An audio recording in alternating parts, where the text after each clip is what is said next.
Welcome to Beyond Overeating by Wholesome Lifestyle Project, the Overeating Podcast, where I'll be showing up weekly to share with you what I've learned during my binge eating recovery, helpful tools such as yoga, mindfulness, and energy medicine.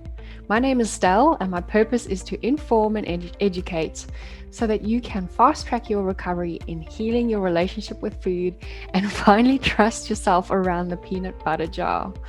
Join me as I share top tips, my struggles and triumphs to help inspire or just entertain. Remember, there's nothing wrong with you if you can't stop overeating. That's why I'm here to guide you along the way. Welcome back to the Beyond Overeating podcast by Wholesome Lifestyle Project. I am excited today to chat to you guys about how to set yourself up for successful recovery. For those of you who are new, my name's Stel, Coombe-Heath, binge and emotional eating recovery specialist. And I share my journey here from my own personal experience and also what I teach my clients and how I help them through the process, through the advice that I provide. So today I just wanted to talk about, how do we actually lay the foundations of successful recovery? We often think that, yep, today I'm starting recovery. It's just going to go day one. I am starting this process of not overeating or binge eating or emotional eating. And then in 3 days' time, I'm expecting everything to be perfect and I never do it again. And unfortunately, recovery is not like that. Recovery is a continuous process, like I've seen someone once draw this beautiful squiggle across a page, and the caption was, "This is what recovery looks like." And I might just put a photo of that in my show notes because recovery is not just a one-way street and things will go smoothly. We have all these emotional, physical, memory, like all these layers to our existence and our layers to our behavior with food that we need to unravel and unpack. And often we can't do that if we think, today I'm going to just set off on that path. I'm going to be strict with my eating and I'll just fight my urges and they'll eventually go away. And then unfortunately, when we fight urges, that is when they actually become louder and louder. So it's not about fighting urges, it's about working with them. So in some of my future episodes, I will be going into how to work with your urges. We'll do some meditations on working with them. So just know that this is not a quick and easy route, but if you just take baby steps every single day, regardless if you've had a binge or whether it's a mini binge or a massive blowout, take every day as it comes, and be kind of compassionate with where you are in the journey as well. So I thought I'd give you a couple of just principles for you to start adopting that's going to help you set foundations to recovery, and that's really going to help you move forward. So the first one is never go hungry.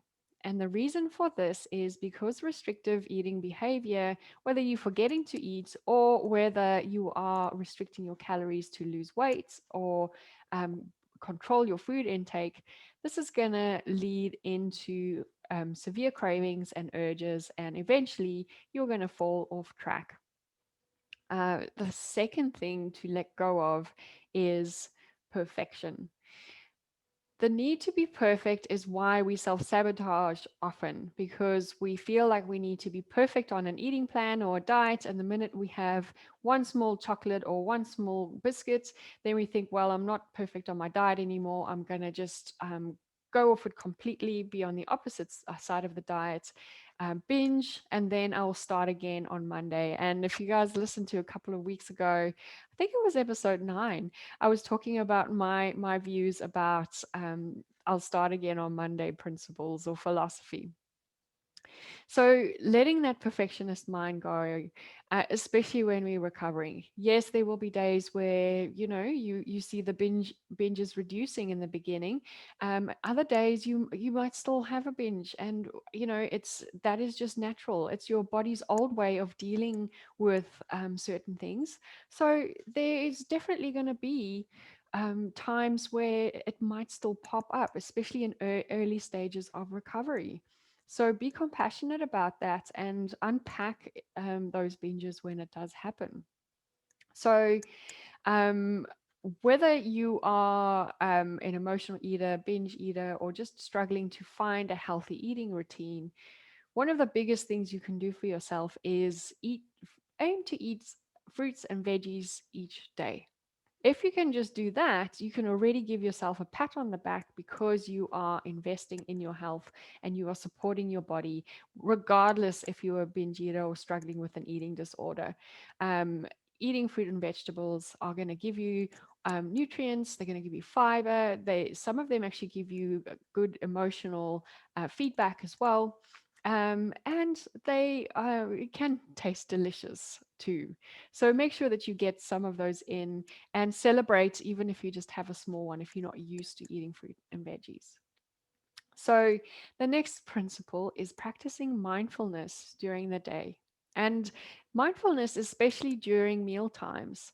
Because when we are mindful, this is when we are able to pick up whether there's emotion attached to our eating, whether we are just rushing our food down without even breathing, and how that food affects us if we stay in that space of rushing food. We will definitely start noticing cravings that come along and so forth. So make sure that you are mindful and mindful of your triggers, the things that usually trip you up, and you know are the ones that are probably going to lead you into eating. So if you get quite overwhelmed or anxious during the day, or quite stressed, then you will find that those are the times that you will most probably seek comfort in foods. The next principle is move your body and often. And often when I say this, people think, oh, well, I don't have time to spend 4 hours in the gym. And my answer is movement is a continuous thing throughout the day. It's not something that we just do for half an hour before work or after work, and then it's done. We have to move our bodies throughout the day. So that's moving your wrists, moving your arms, twisting your torso, your neck, during while you are working, because that shifts the energy and it gets the blood flowing into your body. This reduces stress, reduces cortisol in your system, less cravings, and that is often going to be a really good release for your body to not have those urges towards the evenings. Um, Next principle, which is a fundamental for everyone, whether you listen to this episode and you don't have any eating issues, you're just curious to hear what I had to say, drink your water, people. We are definitely need a lot. We are made of I think it's like 80% water, and some people say more. So just depending on um, which philosophy you follow. But we need to be replenishing our water all the time. Think of water as the oil in your car. If you didn't have oil, the car will not run as smoothly as it needs to. So it's almost like that. Like oil is a lubricant for the different mechanical parts in the body, water does the same. But water also helps to flush out toxins and flush out things that we don't need. It just helps our cells function properly. So, next to oxygen, water is one of the most essential nutrients that we can ingest. So, make sure that you get your water. If you feel like plain water is too boring or just you cannot stomach it, add a little bit of fruit to it just to jazz it up. A bit of lime or just a slice of lemon can make such a big difference. But make sure that you are well hydrated, carry water with you so that you never thirsty. um, Next is do small things to pamper yourself. And this doesn't have to be elaborate massages or, long bubble baths if that's not what you can afford. A pamper could just be a quick 5 minutes tea break where you're just sitting at peace all by yourself in a quiet corner, or just somewhere, or taking a bubble bath if that's what's going to feel pampering for you, or whatever makes you feel good.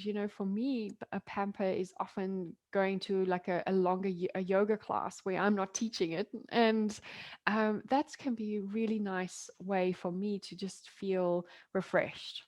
So find what will be a good pamper session for you. And one of the most important things, or two most important things, is be kind to yourself and be kind to your body.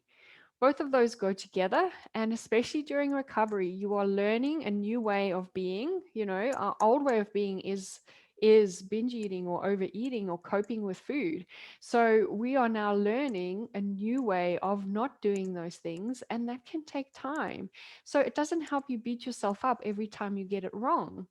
It Being kind to yourself is probably one of the best things that you can do. Being compassionate about your journey and where you are is really just going to help you stick to recovery instead of going, no, well, this is not working for me. Look, I've just failed. I've just had another binge, and off we go.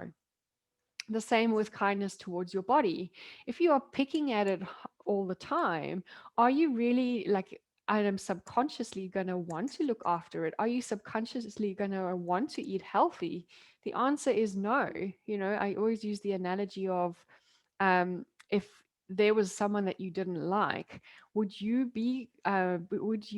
look after them and nurture them and give them maybe a nutritious meal? Most probably not, because you're not you don't agree with that person. So the same with your body. If you keep saying hateful things to your body, if you keep picking at your body parts and keep wishing that this is not your body and all those kind of things, subconsciously deep down you are building the belief that this body is not worth looking after, and this body is not worth being in a healthy emotional state about not binge eating. And then, like, the what's the point argument is going to be such a strong one in your mind, because you're like, well, subconsciously, the mind's going to say, well, you don't really care about this body. So, like, why do you care if you eat healthy or binge or not binge? It doesn't matter. So, this being kind to yourself and your body is going to help cement in and help the subconscious realize that taking these steps are worth it for you and they do matter. And we are holistics, we are mind, we are body, we are soul. We can't separate them all. So, if we didn't have a body, where would we live? So best to look after it, and with kindness, not just with nutrition. So um, that's all I wanted to share for today's episode. If you had any questions or comments, come into the show notes, pop them into the comments at the bottom of the show notes. I'd love to hear from you. And as always, share this out with a friend. If there's anyone who wanted to hear this, or that someone might find this beneficial, make sure to share this episode with them so that they can also find the benefit out of this, and I can also just grow my message out there in the world. Have a beautiful day, everyone. I hope that you have learned something through these principles, and I hope that you can apply at least one or two of those throughout this week. And I'd love to hear how they've gone. So reach out to me on Instagram at Wholesome Lifestyle Project, or like I said, go and pop them in the comments. Let me know what you've tried and how it's worked for you. Have a beautiful week, everyone, and I will talk to you soon. Bye.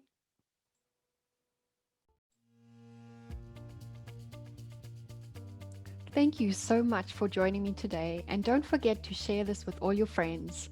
You can do this by adding this to your Instagram story and tagging me at Wholesome Lifestyle Project, or by simply telling them about it. If you could rate and review on whatever platform you are listening, this will go a long way in helping me get this podcast out there so that I can share my message and help as many women out there struggling with food issues as I can. Don't forget, you can follow me on Instagram on Wholesome Lifestyle Project or connect with me on LinkedIn. My name's Stel Coombe-Heath, and that's where you'll find me on LinkedIn. I'll talk to you soon. Bye.